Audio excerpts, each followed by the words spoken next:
Welcome to the latest article from Clive.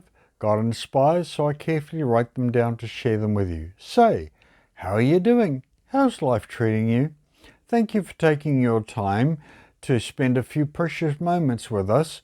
May your love for God be strong and your love for sin weak. This article is called Untoll the Bell. There is a very old saying that goes somewhat like this: you cannot untoll the bell, which means that once you ring any bell, you are now unable to rush about and to gather up the sound waves out there in the air and to bury them far deep down out of sight and sound, and then to go into the ears and the minds of the hearers, and then to gather up that sound and to erase the memory of hearing the bell, and then to carefully bury that as deep out of sight of hearing, so that there is now absolutely no evidence anywhere as to the bell ever sounding. The similar saying is this one: you dropped a clanger. And this is similar to the first in that this way, if you went up into the bell tower, you would find lots of bells up there, but on the outside of each bell is a frame and a hammer, or a clanger. And this is what strikes the bell to make it ring, or to toll. So, if you lift the clanger and drop it, the bell will immediately ring out and advise everybody within a great distance that someone has tolled the bell, or clanged the bell. There is no hiding from the fact, as everybody in a great radius around have just heard it. And another less common one is this: for whom the bell tolls. And church bells used to be ringing out to announce to the community events such as church service starting, weddings, funerals, soldiers returning home from battle, and in some cases in the past, when a criminal was sentenced, the bell was then tolling to signal their fate was sealed. Undone wrote this verse in an old poem: if a clod be washed away by the sea, Europe is the less, as well as if a promontory were, as well as if a manor of my friends or of thine own were. Any man's death diminishes me, because I am involved in mankind, and therefore never send to know for whom the bell tolls. It tolls for thee. Here a death and the bell toll are linked together, and the community is now aware of the death by the slow and solemn bell tolls. Somebody is now forever lost from that community.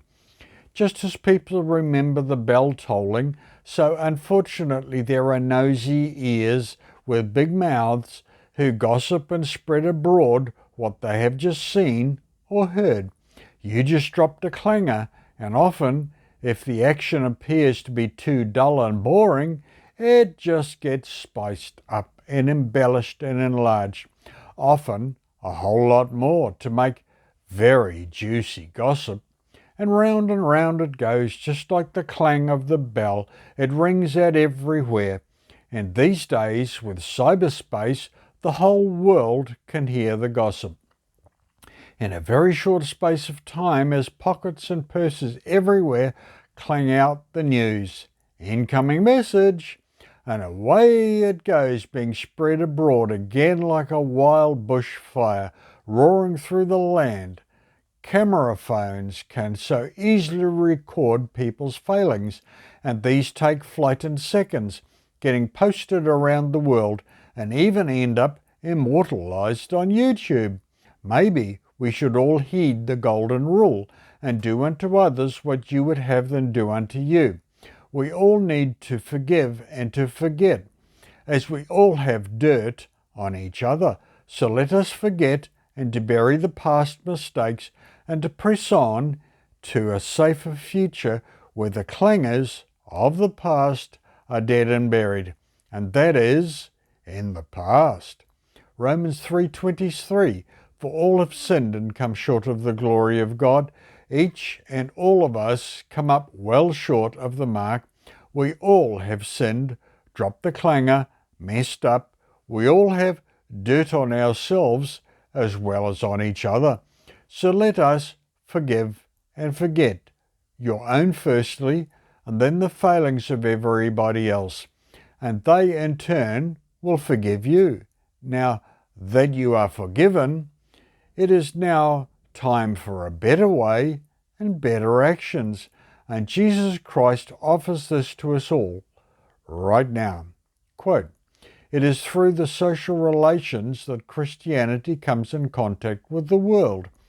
Every man or woman who has tasted of the love of Christ and has received into his heart the divine illumination is now required of God to shed light on the dark pathways of those who are unacquainted with the better way." From AH page 428. What is a better way? Here is a verse to assist this point. Philippians 3:14. "I press towards the mark of the prize of the high calling of God in Christ Jesus." John 8:32. "And ye shall know the truth, and the truth shall make you free." John 8:36. "If the Son therefore shall make you free, ye shall be free indeed." Romans 6:22. "But now being made free from sin, and become servants to God, ye have your fruit unto holiness, and at the end, everlasting life." It is a way better way to live than to be dropping the ball, dropping the clanger, falling short, and that is new growth and overcoming in Christ Jesus. 1 John 5:4-5. "For whatsoever is born of God overcometh the world, and this is the victory that overcometh the world, even our faith. Who is he that overcometh the world, but he that believeth that Jesus is the Son of God?" Revelation 21:7. "He that overcometh shall inherit all things, and I will be his God, and he will be my son." None of us can untoll the bell. We all drop the clanger. We all have sinned and fall short of the glory of God. So let us love each other. You have got to try a little tenderness.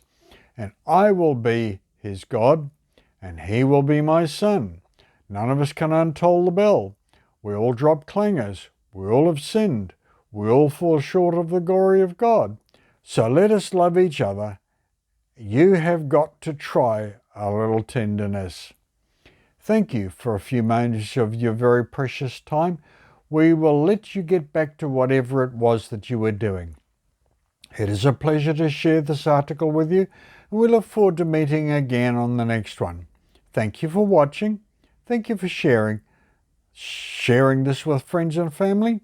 See you in the next one. Until then, please stay safe.